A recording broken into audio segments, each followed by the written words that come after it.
तो 1 करोड़ कमा रहा है ना, तो उसमें से 50 लाख रुपया सरकार को दे देगा टैक्स में।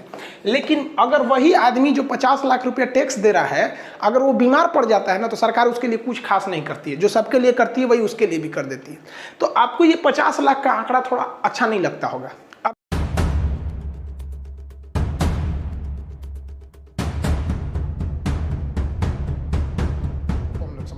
एक एक करके देखिए, सबसे पहला क्या होता है, ब्लैक मनी किसे कहते हैं। ब्लैक मनी का मतलब होता है काला धन, मतलब काले रंग का पैसा नहीं होता, ऐसे ही पैसा होता है। जिस पैसे पर आपने टैक्स नहीं दिया है उस पैसे को हम लोग कहते हैं ब्लैक मनी। जनरली आप अगर हिंदुस्तान में है तो आपको 5 लाख के ऊपर ही टैक्स देना है। अगर आप सालाना 5 लाख से कम कमाते हैं तो आपको टैक्स ही नहीं देना है, उसके ऊपर जाएंगे तो आपको टैक्स देना है।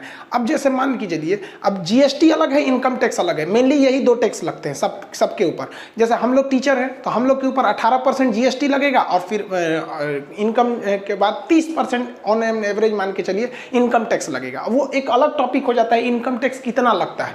तो जैसे अब हम आपको एक छोटा सा आंकड़ा अगर देते हैं तो हम लोग के ऊपर 18% जीएसटी लगता है, 2% बैंक वाले ले जाते हैं जिसे गेटवे कहते हैं, और 30% हम लोग के ऊपर इनकम टैक्स लगता है। आप जोड़िएगा 50%, यानी हम लोग जितना कमाते हैं ना उसका 50% तो सरकार को दे देते हैं। समझ में आ गया। अब ये आंकड़ा आपको कैसे लग रहा है? जैसे मान लीजिए कि हम कोई टीचर है या कोई भी आदमी है, मोटा मोटी यही हिसाब से चलता है, वो 1 करोड़ कमा रहा है। तो 1 करोड़ कमा रहा है ना, तो उसमें से 50 लाख रुपया सरकार को दे देगा टैक्स में। लेकिन अगर वही आदमी जो 50 लाख रुपया टैक्स दे रहा है, अगर वो बीमार पड़ जाता है ना, तो सरकार उसके लिए कुछ खास नहीं करती है। जो सबके लिए करती है वही उसके लिए भी कर देती है। तो आपको ये 50 लाख का आंकड़ा थोड़ा अच्छा नहीं लगता होगा। अब जरा देखिए, जो हम करोड़पति की बात करते हैं, जो बहुत करोड़ों कमाते हैं, अगर वो 10 करोड़ रुपया कमाया तो उसको जीएसटी वगैरह सब ठोक ठाक के उसमें 5 करोड़ रुपया उसका क्या लग जाएगा, टैक्स। अब समझ में आ रहा है कितना भयानक टैक्स देना है। यानी 10 करोड़ कमाओ ना तो मोटा मोटी सरकार को ले जाके दे दो 5 करोड़। अब उस सरकार उसको घोटाला में खर्चा करेगी, कैसे खर्चा करेगी ये नहीं मायने रखता है। तो जितने अमीर लोग हैं ना, उन्हीं के बदौलत ये देश में टैक्स पे चल रहा है। और वही पैसवा से सरकार कोरोना का फ्री में इलाज करती है, राशन कार्ड पे 2 रुपया किलो गेहूं और चावल देती है। तो ये टैक्स ही हमारे देश को बचाता है। अतः ये टैक्स देना जरूरी भी है, क्योंकि सरकार इसी से चलती है।